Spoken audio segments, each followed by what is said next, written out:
se llega a veces a la presencia de Dios con una cantidad de problemas y de situaciones en la vida o de conflictos internos. Para tal le voy a poner un ejemplo, Moisés. Moisés vio la zarza ardiendo donde estaba la presencia de Dios. Tierra santa es, quítate los zapatos, quita, porque tierra santa es, porque era santa esa tierra, porque ahí estaba la presencia de Dios. Allí, y estaba en ese momento Moisés perfecto. Estaba Moisés en ese momento hecho todo un siervo de Dios. Estaba Moisés atravesado, amados hermanos. Había huido por ser un asesino. Se había ido por ser un asesino. Tenía un temperamento fuerte y violento. Y encima de eso estaba lleno de menosprecio y estaba lleno de una cantidad de pensamientos. Y regresa y se encuentra con que encuentra en el camino a Dios. Dios tiene propósitos a veces que ni nosotros ni siquiera nos imaginamos. Yo no sé cuántos de ustedes llegaron al evangelio buenecitos, ya casi santificados. Ay, qué bueno que no. Ah, usted. No, pero más de uno llegó como Moisés. De pronto no asesinó físicamente, aun cuando hay quienes llegan habiendo asesinado físicamente, pero hay más de uno que asesinó espiritualmente, porque la Biblia dice que es asesino el que odia a su hermano. Entonces de pronto más de un asesino, o sea, no les estoy diciendo asesinos, ¿no? Pero más de uno llegó en esa condición. Se llegó llenos de conflictos y de rabias y de iras y de resentimientos y de amargura y de vivencia y de conflictos porque mi papá me abandonó, porque mi mamá me abandonó, porque es que ya no sé ni si mi papá, ni si mi mamá es aquella o mi mamá es la hija del príncipe, porque es que él tenía conflicto de identidad, porque resulta de que la mamá fue la que lo puso en el río Nilo y mi mamá me puso en el río Nilo.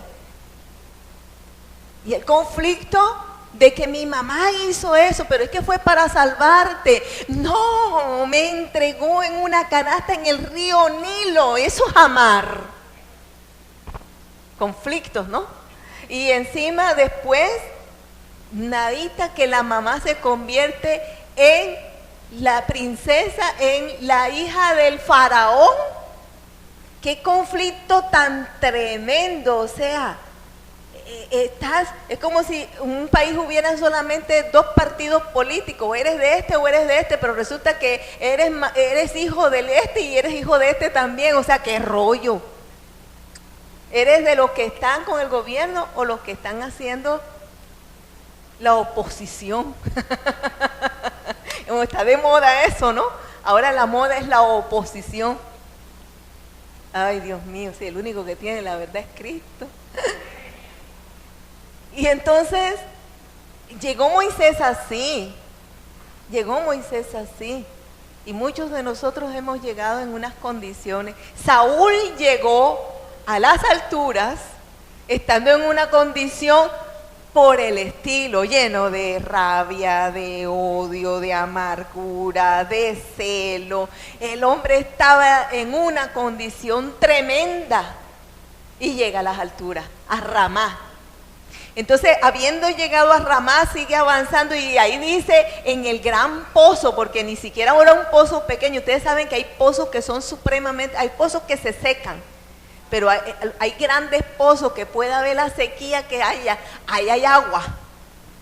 Hay pozos de pozos. Si alguna vez ustedes no han visto pozos, si alguno sabe de pozos, saben lo que es verdad, y si no, investiguenla. Y si no, váyanse para allá donde hayan pozos para que prueben. Y el agua del pozo es deliciosa, es cristalina. Y llegó no solamente a las alturas, sino que llegó al gran pozo. Llegó donde estaban las aguas, llegó donde aquellas aguas podían calmar todo ese fuego que le brotaba por los oídos, por los ojos, por la boca, por los poros. La rabia. ¿Sabe que hay veces que hay personas que necesitan como ser bañadas con agua fría para que se les pase el mal rato? Y Dios tiene la temperatura del agua adecuada para cada uno. Ni un poquito más, ni un poquito menos. Él tiene un termómetro perfecto. Y llegó al pozo. Y llegó a ese lugar. Pozo Secú, que significa mirador. Llegó al lugar donde él podía mirar como tenía que ser. ¿Cuántas veces nosotros nos hemos encontrado con situaciones y no sabemos qué hacer y para dónde cojo y qué hago y cómo resuelvo y ahora dónde me pongo? Y resulta que la solución está adelante y no la vemos por la desesperación, por la angustia no se ve. Y yo les voy a poner un ejemplo bíblico.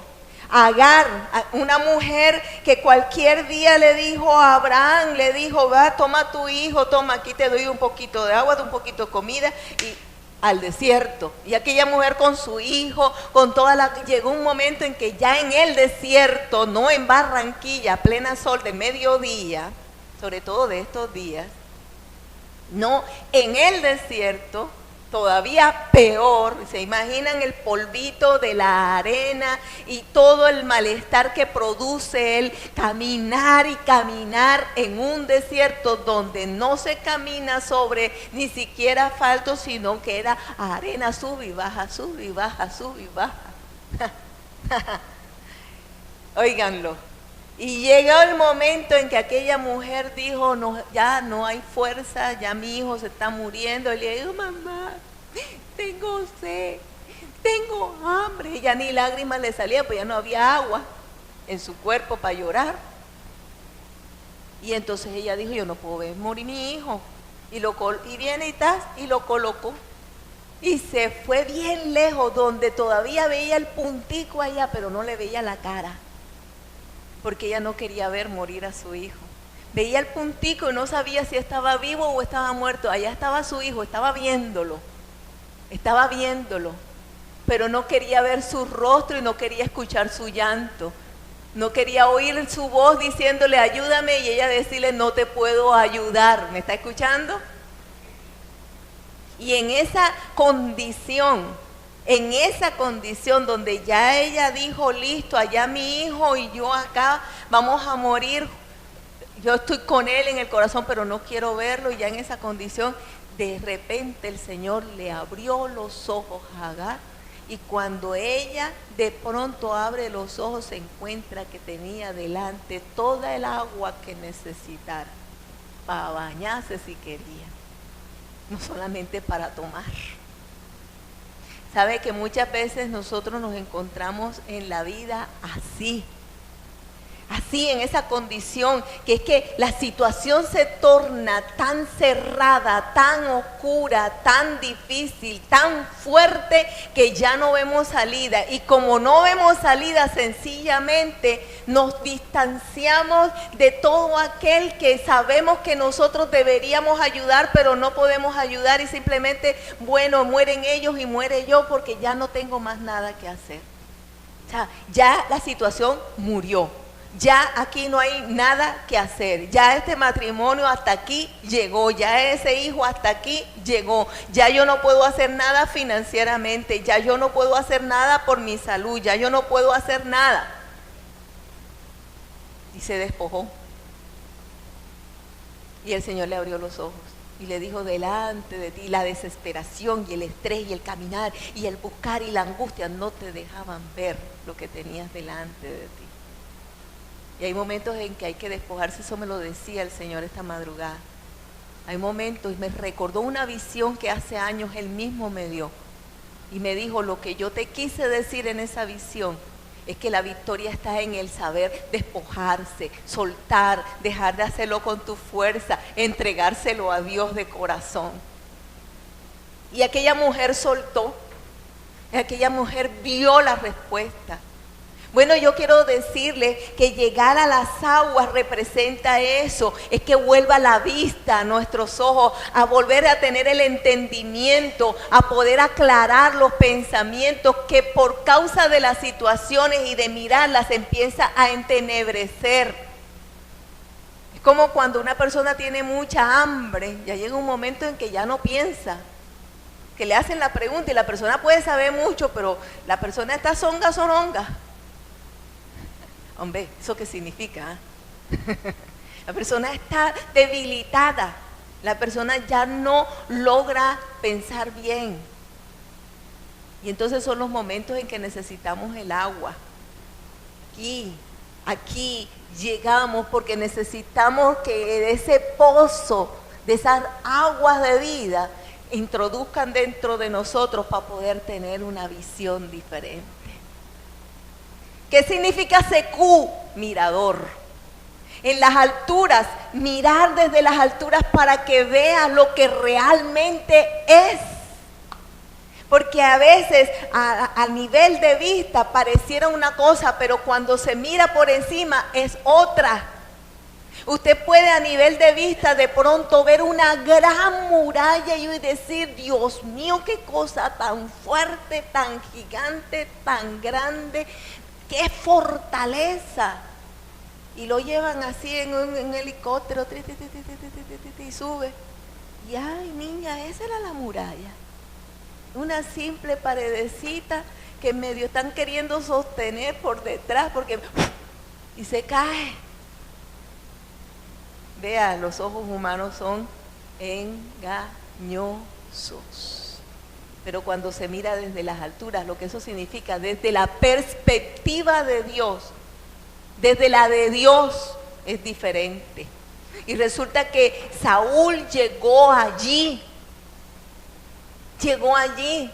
Y ahí dice enseguida, y desde ahí empezó a profetizar. Ni siquiera había llegado donde estaba Samuel y donde estaba David, y ya ahí estaba profetizando. ¿Cómo le parece a usted?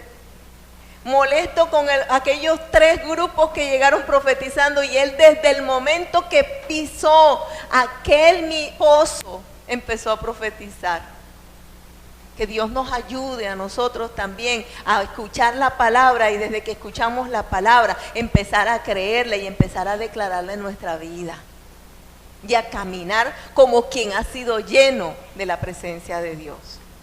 Y entonces, después de haber pasado allí, dice que llegó a donde estaban ellos, a Naiot. ¿Y Naiot qué significa? Morada. Es decir, Saúl llega a las alturas.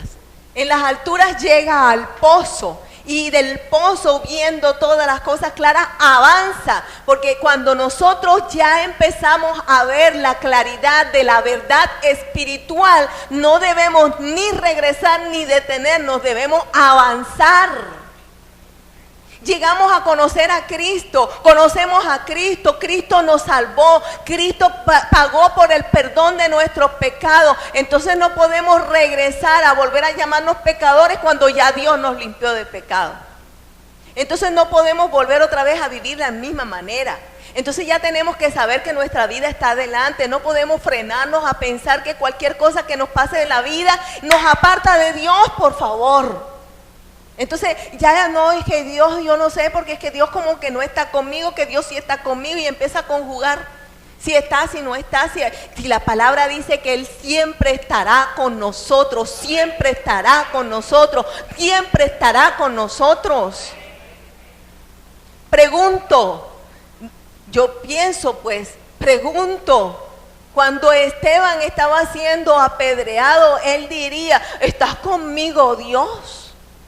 O no decía, que ni siquiera sintió las pedradas porque decía, veo la gloria de Dios, estoy viendo la gloria de Dios. Ni siquiera sintió el dolor de lo que estaba aconteciendo en ese momento. Era tal la gloria de Dios. Es decir, el momento difícil se vive, solamente que Dios nos lleva a las alturas para que lo vivamos de una manera diferente.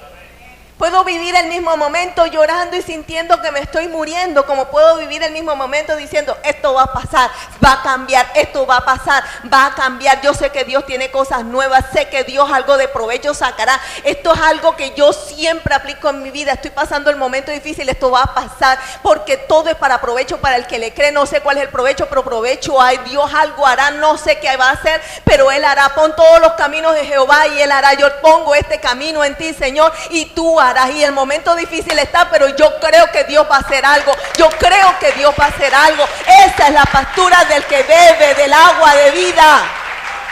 La postura del que bebe el agua de vida. Me estoy debilitando, estoy cansado, estoy agobiado, sí, pero yo llego a las alturas, llego a la presencia de Dios, sí, pero yo sigo hacia el pozo, yo necesito de la palabra, yo necesito de ti, Señor. Ministrame, Espíritu Santo, y cuando uno se pone en esa postura, tomando del agua de vida, los ojos se aclaran, los ojos de la fe es convencida de lo que va a suceder, de lo que no ve el hombre, pero que Dios sí puede hacer. Creo y creo. Esa es la postura, y esa es la postura que se necesita en todo hijo de Dios. Cuando tomamos de esa agua, eso pasa. El punto está en que hay que seguir avanzando, porque no es un momento, no es un instante, es que tenemos que seguir avanzando. Es que nuestra mirada tiene que seguir cambiando. Es que tenemos que seguir viendo de la misma forma. Y es que tenemos que creer que si Dios hizo algo ayer, hoy también lo va a volver a hacer. ¿Acaso no es el mismo de ayer, de hoy y de siempre? ¿No es invariable en poder, en amor, en misericordia? ¿O tenemos un Dios pequeñito que nada más actuó ayer y hoy no puede actuar? Que lo vi actuar en otra persona, pero en mí no, porque como yo soy más perverso que esa otra persona, ella sí porque se lo merecía, él sí porque se lo merecía. Hombre, pamplinadas. Porque cuando Jesucristo fue a la cruz por los asesinos que lo estaban matando en ese momento a él. Indiscriminadamente lo martirizaron. No, hoy día hablamos de secuestradores y de terroristas y de esto y de aquello y de lo otro. En ese momento a él los peorcitos lo mancillaron, lo dañaron, lo maltrataron a lo sumo. Y no estaba muriendo por ellos. Perdón, y no estaba muriendo por ellos. Y si alguno de ellos le dijo al Señor perdón, ¿acaso el Señor no lo hizo? No murió el Señor por Pedro. Ah, sí, el apóstol Pedro. No, el apóstol Pedro, el que 3 veces lo negó. El que lo dejó solo. El que había dicho, yo voy a morir por ti. Y pegó a correr. Y lo negó hasta con grosería y con palabras que no debían salir de su boca nunca. Y no se puso al igual de los demás. Por ese murió Cristo. Ay, ahora se siente usted mejor que Pedro. Bueno, tampoco. Lo que quiero decirle es que Cristo murió por el peorcito, como el que menos pecado tenía, pero bien, habiendo pecado todos estábamos separados de la gloria de Dios.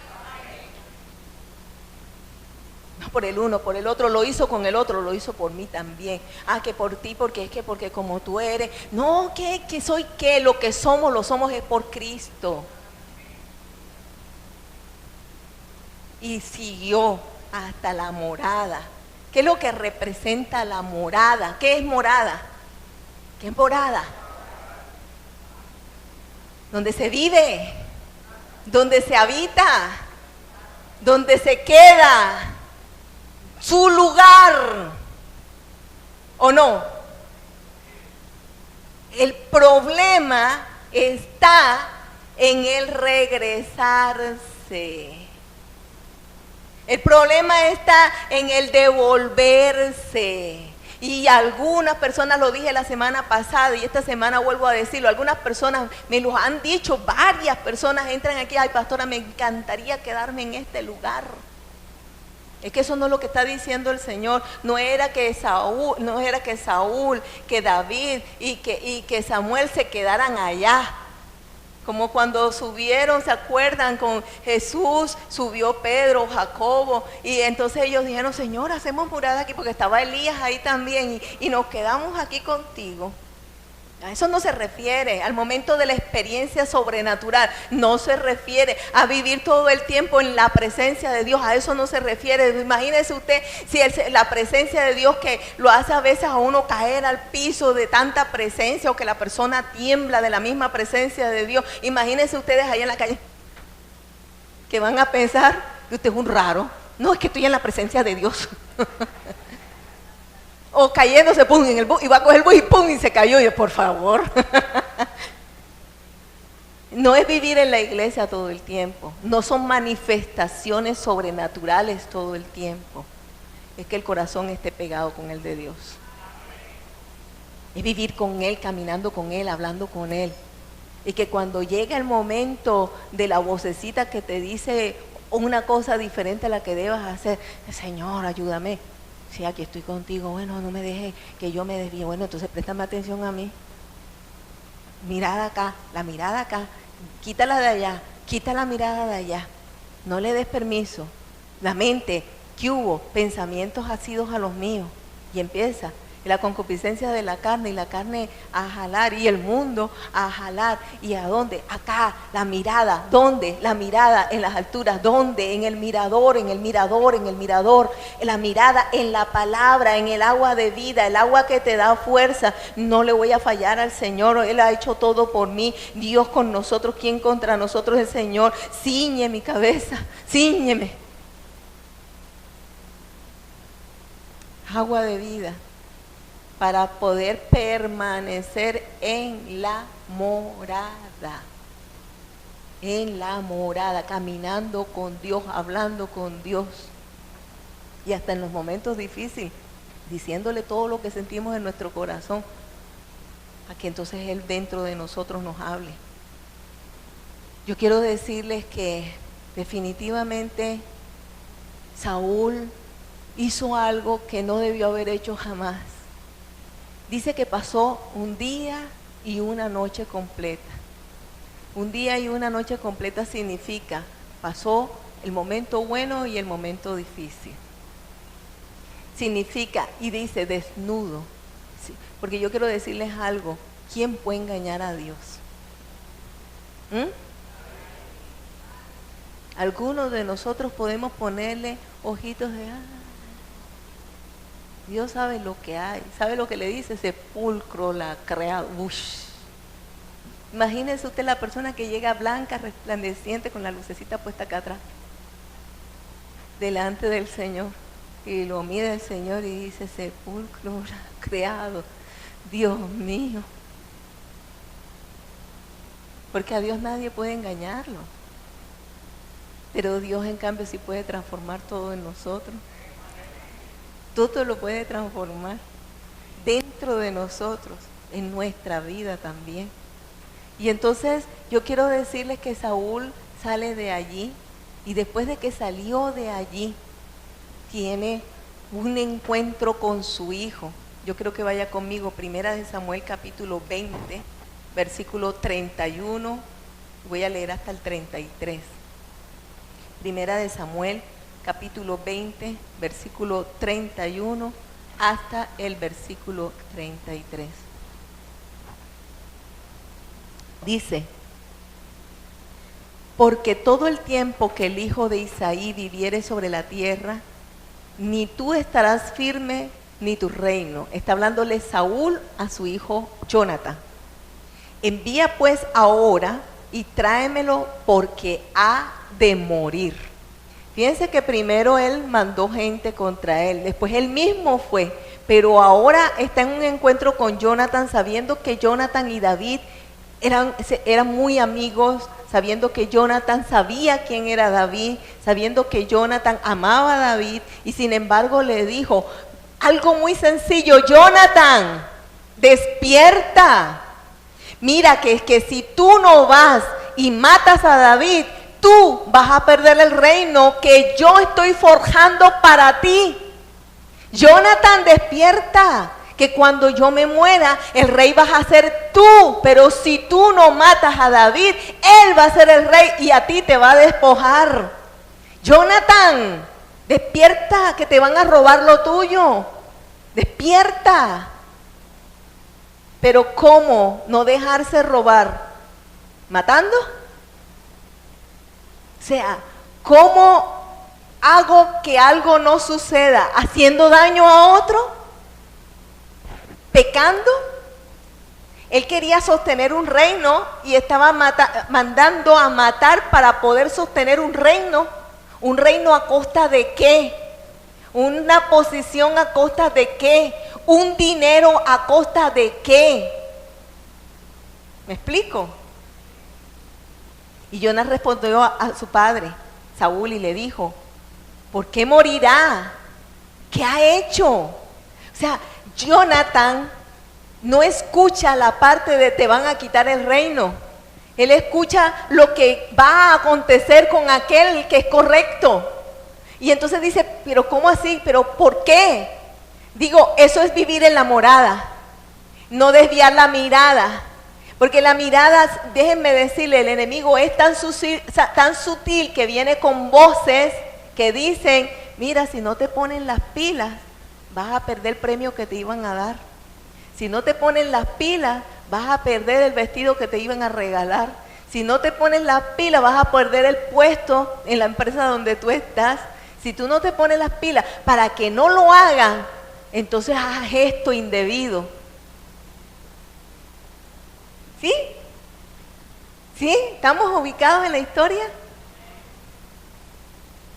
Pero Jonathan estaba en la morada, tenía la mirada clara, estaba bebiendo del pozo constantemente. Y Jonathan en lo que se preocupó no fue en lo que le iban a quitar. Jonathan se preocupó por lo que le iba a acontecer a un hermano de él. Oh, por favor, Dios mío, si hoy nosotros logramos entender esto, nos cambia mucho la vida. Porque nos las pasamos preocupados porque qué va a pasar con la parte económica mía. Porque qué va a pasar con mi matrimonio, con mi noviazgo, con mi colegio, con mi universidad, con mis estudios, con mi trabajo. ¿Qué va a pasar en mi relación de amigos, de aquello, de lo otro? ¿Qué va a pasar con mi familia?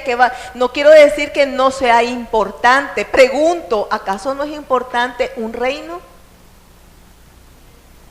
Perdón, ¿es o no es importante? ¿Ah? Pregunto, ¿es importante de pronto perder un carro? Sí, no tener carro le quita más de una comodidad. Pero no es más importante que la salvación y no es más importante que estar en la presencia de Dios, no es más importante que yo perder mi comunión con Dios. Y a él, Saúl le estaba diciendo al hijo, vas a perder el reino. ¿Era importante o no? Mira, vas a perder tu mujer si no te pones las pilas porque el de la esquina está que la conquista. Estoy poniendo un ejemplo. Los hombres se ponen coloraditos enseguida. No aquí. Allá. Y ahí dice que Jonathan no pensó sino en el hermano que estaba corriendo peligro. Ese es uno que tiene claro el pensamiento. Yo no digo que nosotros no nos volvamos irresponsables o nos volvamos como que viviendo en una fantasía, pero es que hay veces que el egocentrismo es tan grande que lo único que pensamos es en nosotros. Y que cuando suceden estas cosas, caemos. ¿Por qué caemos en la trampa? ¿Por qué se cae en la trampa si no es por el egocentrismo? Mi problema es tan grande, es que mi mujer ya yo no me la aguanto. Es que ese hombre ya me tiene hasta aquí. Es que mis hijos son insoportables y ya yo no sé qué más hacer porque ya yo he hecho de todo y no he podido. Y se vuelve tan importante mi problema que no veo que hay otros que son más delicados todavía. Porque entre perder el reino y perder la vida, ¿qué cree usted que es más delicado? Y él estaba enfocado, Jonathan, ¿qué es más importante, el reino o la vida? ¿Es más importante un reino aquí en la tierra, una posesión, un carro o una persona? Lamentablemente aquí la vida la están tomando como cualquier cosa. Por un celular matan. O porque el otro lo miró raro y ¡ay, que me miraste! Bla, bla, bla, ya. O sea, y no estoy hablando algo falso. Porque me miró, porque me dijo, porque aquello, por favor. Amado, y Jonathan tenía la mirada clara y dijo, ¿qué ha hecho? Y entonces el papá le dijo, miren lo que dice, Saúl le arrojó una lanza para herirlo, de donde entendió Jonathan que su padre estaba resuelto a matar a David. Hay veces que para poder nosotros entender lo que el enemigo está queriendo hacer con otro, tenemos que ver una situación como esa. Pero yo le quiero decir una cosa, la gran pregunta, ¿acaso Saúl no estaba haciendo aquello de que por su hijo? ¿Para preservarle el trono a su hijo? Y le mandó la lanza al hijo. ¿Por quién lo estaba haciendo? ¿Estamos ubicándonos en la historia? Estamos ubicándonos, ¿sabe cómo se llama? Egocentrismo. Y es que eso lo hago por mis hijos. El hijo necesita amor. El hijo necesita tiempo. El hijo necesita que se le sienta enseñar buenos principios. El hijo necesita que le brinde a Dios y la enseñanza de las Escrituras, que haga un altar en su casa. Es que todo esto lo estoy haciendo es por mi hijo, pero como el hijo le lleve la contra, le tira la lanza. Uy, y se tira la lanza. Y yo estoy dando una escuela de padres antes de la escuela de padres. Y se tira la lanza, bruto, no sirve para nada, no vas a alcanzar nada. Se tira la lanza al hijo. Y la lanza al hijo a veces no es una mala palabra, una palabra de maldición. A veces la lanza al hijo es el intrato hacia su mamá. El día que a mí Dios me reveló que amar a un hijo es respetar a su cónyuge, aprendí mucho. Es que yo amo a mi hijo, pero intrata a la mamá. ¿Qué daño tan grande le está causando al hijo? Al hijo le está enseñando a no respetar a las mujeres, y a la niña le está enseñando que ella va a ser menospreciada y que aguante todo del marido porque su mamá aguantó todo de su esposo, de su padre. ¿Me está escuchando, iglesia?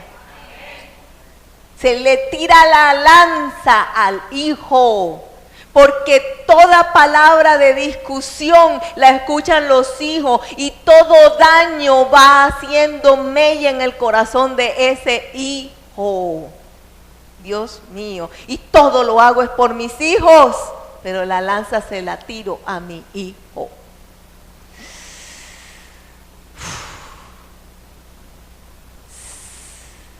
Pensar, ¿verdad? Y entonces dice, allí en ese instante, Jonathan supo de lo que estaba dispuesto su papá. Jonathan supo. Jonathan moraba con el Señor, caminaba con el Señor, constantemente estaba tomando del agua, tenía sus ojos bien claros.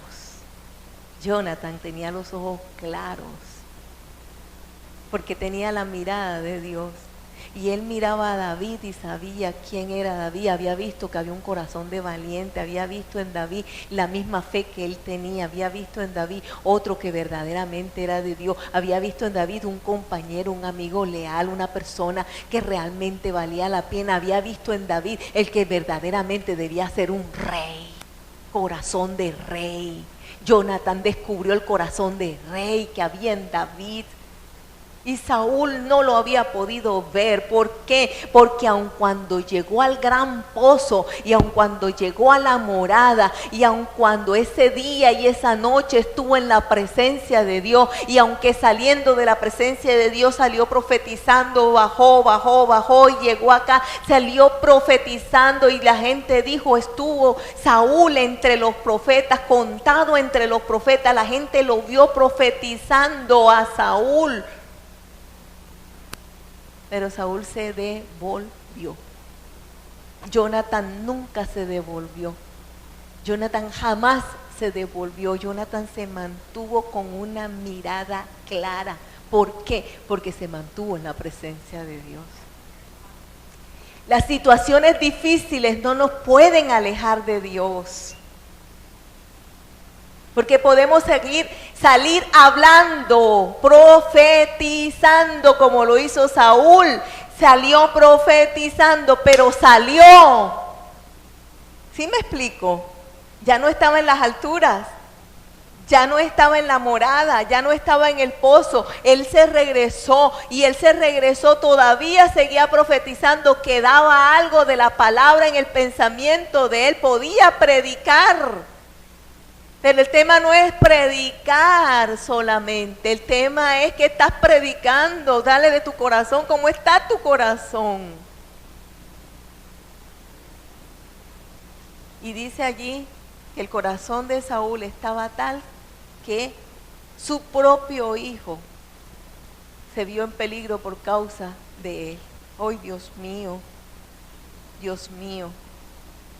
Yo quiero decirles, amados hermanos, que yo creo que es tiempo en el que sea Dios el que tome la directriz de nuestra vida, porque nosotros decidimos seguir en su presencia.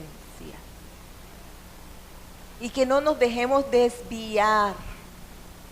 Se puso muy dura la noche, muy oscura, muy densa. Mucha situación que ya se siente que es inaguantable. Se cree, Dios no nos va a dar una prueba más fuerte de la que podemos resistir.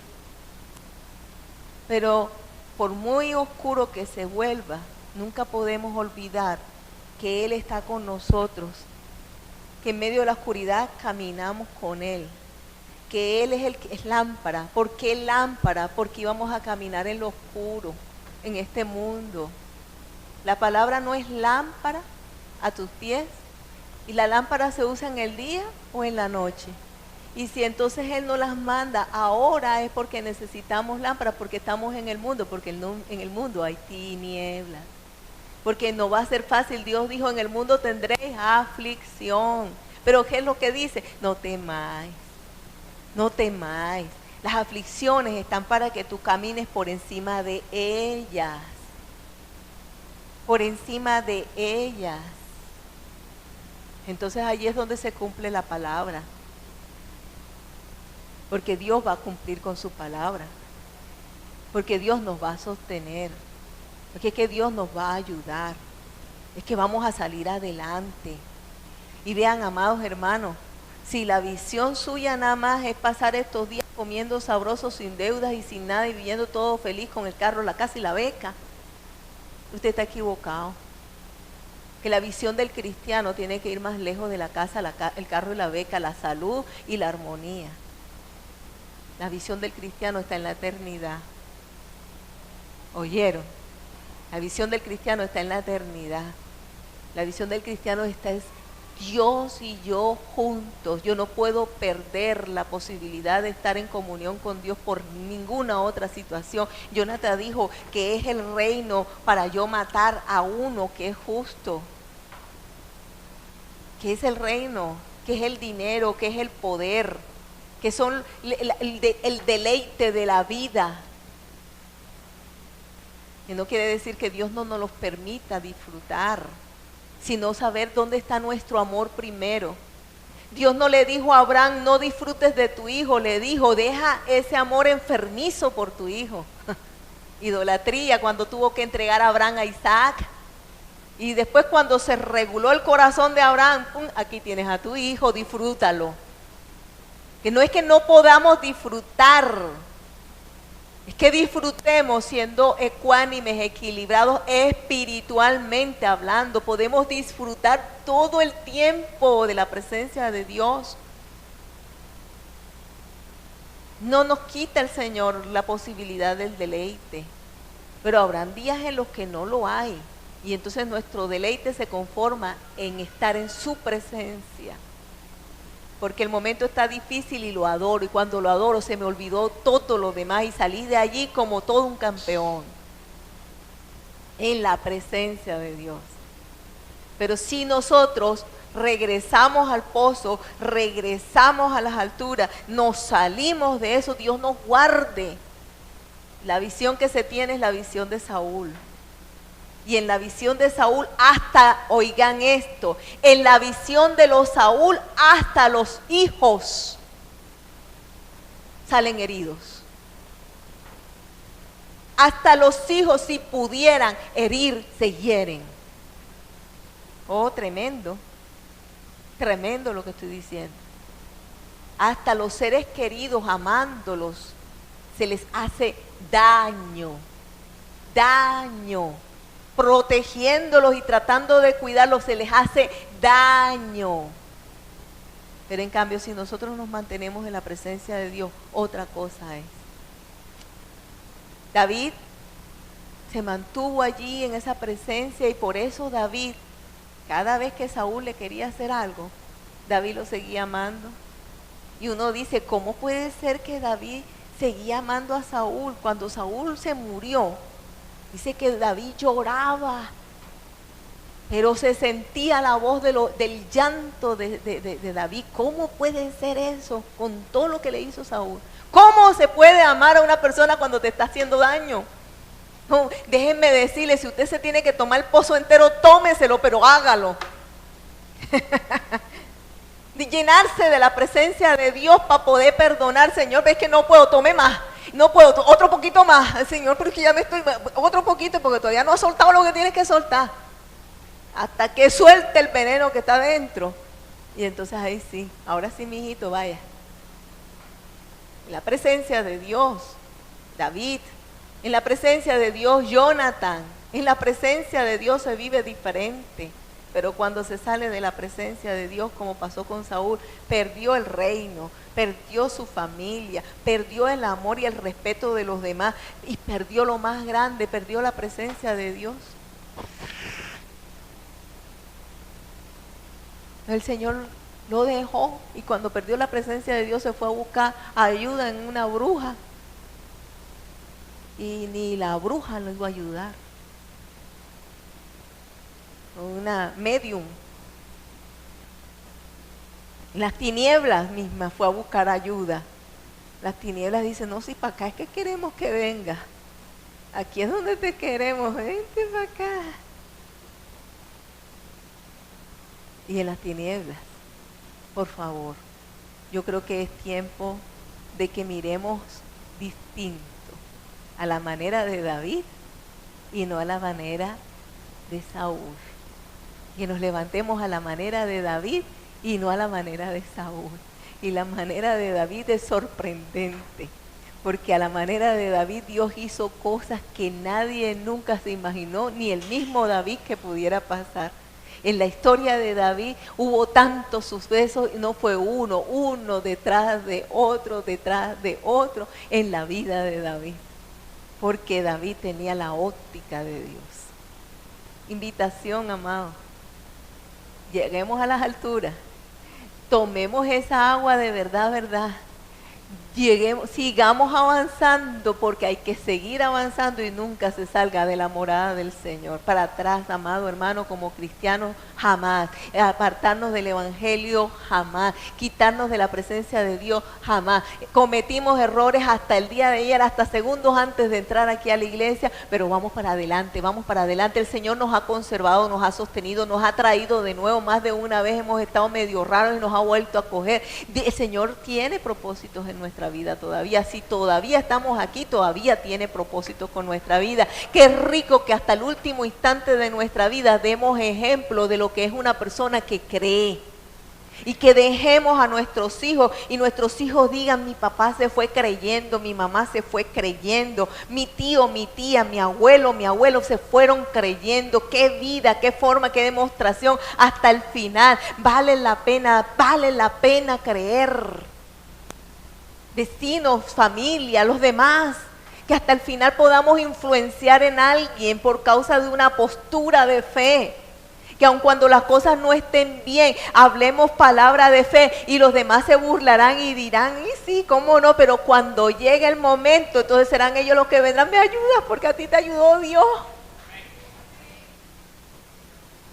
¿Y cómo fue que lograste que te sanaste de esa enfermedad? ¿Y cómo fue que lograste que saliste de esa deuda? ¿Y cómo fue que tú lograste que tu matrimonio se restauró? Oye, ¿cómo lograste que tu hijo que estaba en esa rebeldía tremenda, cómo fue que se consiguió aquello? ¿Cómo lo conseguiste que no te acortaran la luz? ¿Le pagaste platica a la...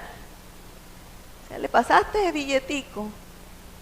Y entonces ahí viene enseguida, porque Dios hizo esto.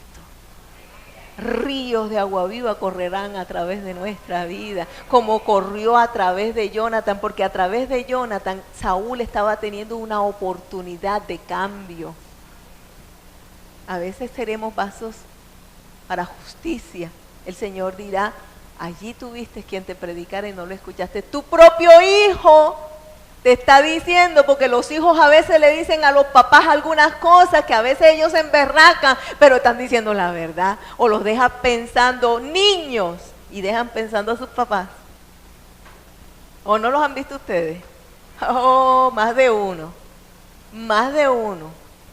Así que yo quiero decirles, amados hermanos, no podemos volver al celo, a la codicia, a la envidia, al resentimiento, a la amargura, al egocentrismo, a seguir viviendo de la misma manera. Nosotros no podemos seguir viviendo así, no podemos volver atrás, no podemos volver a los mismos pensamientos, no podemos volver a esa vida solamente en el afán material, en los afanes del mundo. No podemos volver otra vez a ese juzgamiento y creyéndonos mejores que los demás y menospreciando al otro, o a ese pensamiento de sentir que somos la cucaracha más chiquitica del mundo. Y así le escuché una vez a un hermano que decía, pastora, yo soy. Y le digo, pues bueno, será usted. Sí, porque es que ante Dios uno tiene que ser así. Le digo yo, sí, hay un momento en el que nos sentimos como gusanos. ¿Oyeron? En la presencia de Dios nos sentimos sucios y nos sentimos como gusanos. Y allí le pedimos a Dios perdón. Pero si creemos en Dios, no vamos a ser gusanos eternamente. Tienen que salir las alas de la mariposa. O sea, tiene que salir la fe. O sea, tiene que crecer, porque es que Dios no nos hizo. Él no dice que es Dios de gusanos. Padre de los gusanos. Ahí dice perfectamente el Señor. Es Padre de misericordia. El Todopoderoso, el Omnisciente. ¿Oyeron? Él no es padre de gusanos. Nosotros somos hijos de Dios. Y los hijos de Dios no son los gusanos. Restaurados, sanados y levantados y hechos a la estatura del varón perfecto. Todavía nos hace falta, sí, pero vamos en camino. Hoy usted creció un poquito más. Sus ojos fueron más abiertos. Sus pensamientos se renovaron. ¿Y eso qué significa? Creció otro poquito más. Ya no ve como el bebé que nada más llora para que le den. Cuando se va creciendo ya se empieza a mirar que hay cosas que podemos hacer y hay ver que podemos ayudar a otro. Ese es el crecimiento del cristiano. Al principio llora, amén, todo es llanto, porque yo quiero que todo el mundo me mire porque yo soy el bebé. Lo malo es que algunos llegan a ser viejos y siguen creyéndose bebés. Y que en vez de estar dando, siguen llorando. Egocentrismo. El egocentrista es un bebé ridículo, porque es un adulto disfrazado de bebé. Ese es el egocentrista. Ya no. La vida es distinta, vamos a enfocarla diferente, vamos a mirarla a la manera de Dios. Y si queremos el bienestar para los hijos, entonces tenemos que buscarlo a la manera de Dios. Lo principal en nuestros hijos, y todo el mundo dice, lo mejor que yo le puedo dejar a mis hijos es el estudio. Es una frase humana, meramente humana, en contra de la verdad de Dios. Lo mejor que podemos hacer nosotros es enseñarle a los hijos que nuestro Dios es real, la fe. Ahora, humanamente hablando, darles educación. No quiero decir que no se les enseñe, quiero decir que primero lo mejor que podemos darle a nuestros hijos es la fe. Es la fe. Y bueno, después sí la educación, porque con eso van a salir adelante. La fe. Amado, ¿será que podemos cerrar los ojos un momento? ¿Y será que podemos dejar que el Espíritu Santo hoy destruya todo ese avanzar del espíritu del anticristo, el espíritu de mentira, el espíritu de engaño, el espíritu sutil que llega con la tentación para que caigamos, el espíritu que te está diciendo que hay que destruir para poder conseguir, que hay que luchar con la propia fuerza y no con la de Dios para poder alcanzar. El espíritu del anticristo que te dice que con tus propias fuerzas puedes. El espíritu de Dios dice, más bien, que es Él el que nos sostiene, que es por su causa. Mirar, despertar, abrir los ojos y ver que en Dios sí hay esperanza. Abrir los ojos y saber que inclusive si Dios no nos diera lo que estamos pidiendo, vamos a seguir alabándolo, porque es más grande lo que nos espera en la eternidad que cualquier situación de falencia aquí en la tierra. Mirarlo con claridad para poder entonces ser padres, para entonces sí poder cuidar lo que Él nos ha dado a su manera, no a la nuestra, y mucho menos a la manera del enemigo. Que con las armas y las herramientas del enemigo no vamos a poder lograr las cosas en Dios. Decirle al Señor que entrando a su presencia nos aclare la manera de pensar, nos permita el Señor entender que si no perdonamos es porque nos amamos demasiado a nosotros mismos, demasiado egocentrismo. La falta de perdón es egocentrismo, te ama demasiado a sí mismo.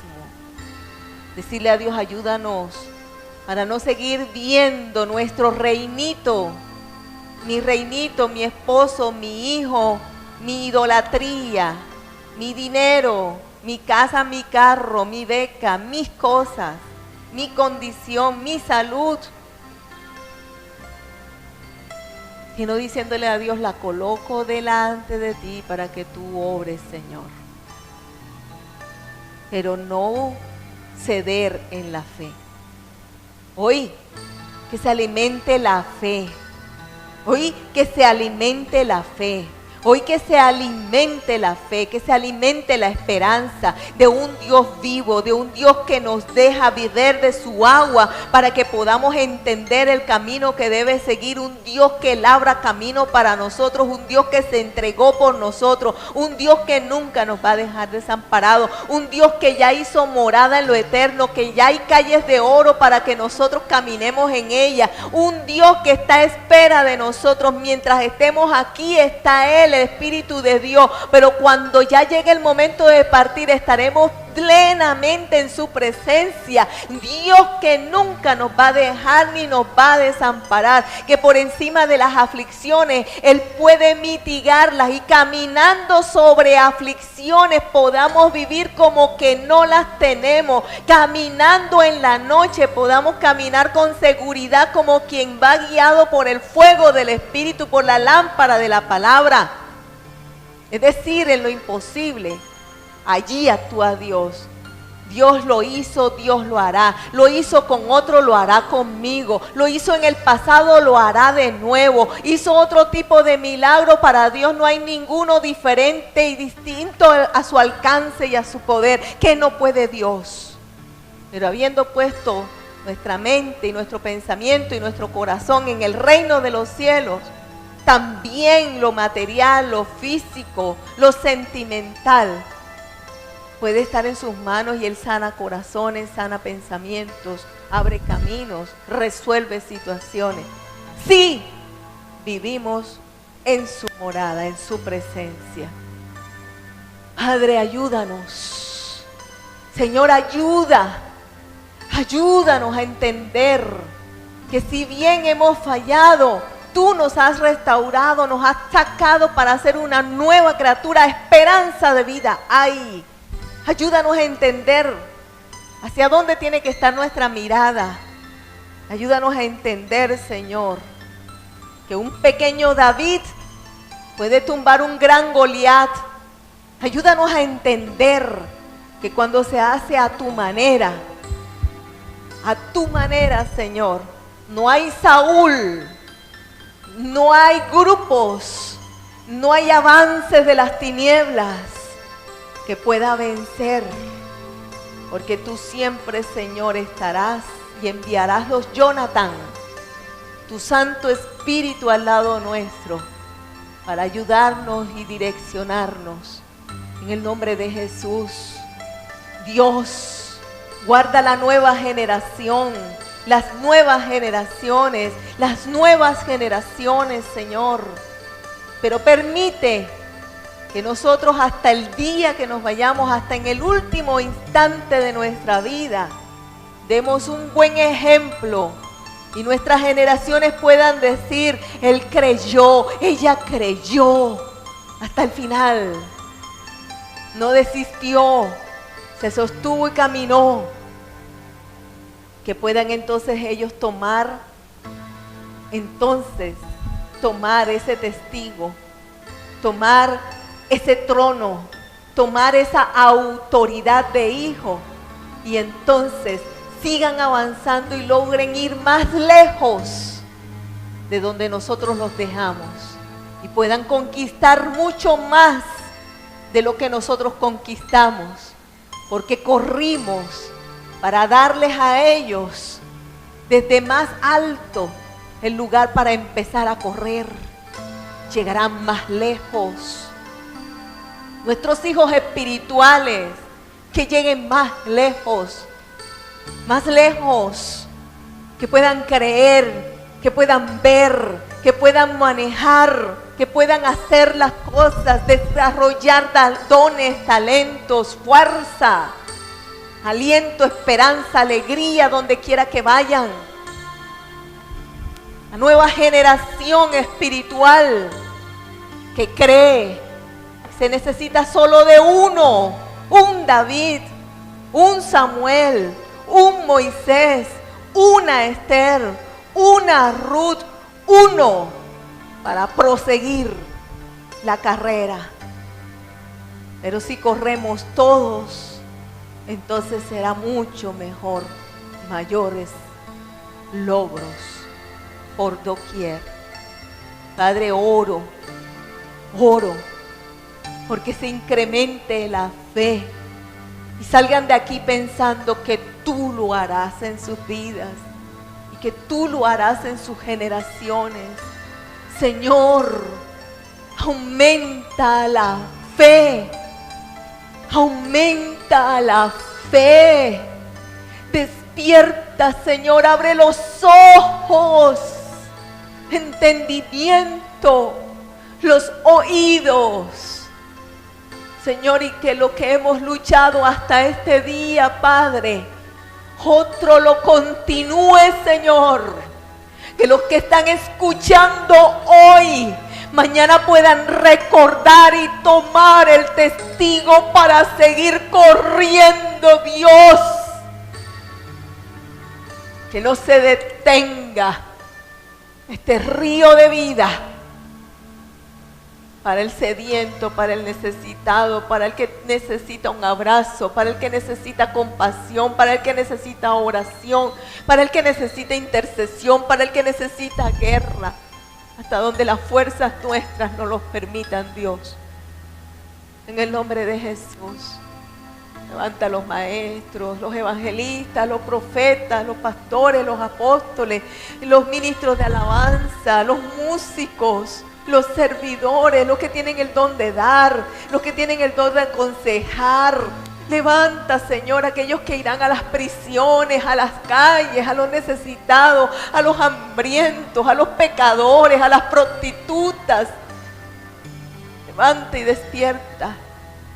Se levanten, Señor, porque ya ha dejado, Señor, de ser un pueblo egocentrista para ser un pueblo que está viendo que hay otros que quieren ser asesinados por las tinieblas, pero que para eso estamos nosotros, Señor, como los Jonathan, para impedir que sean asesinados aquellos que necesitan de nuestra ayuda.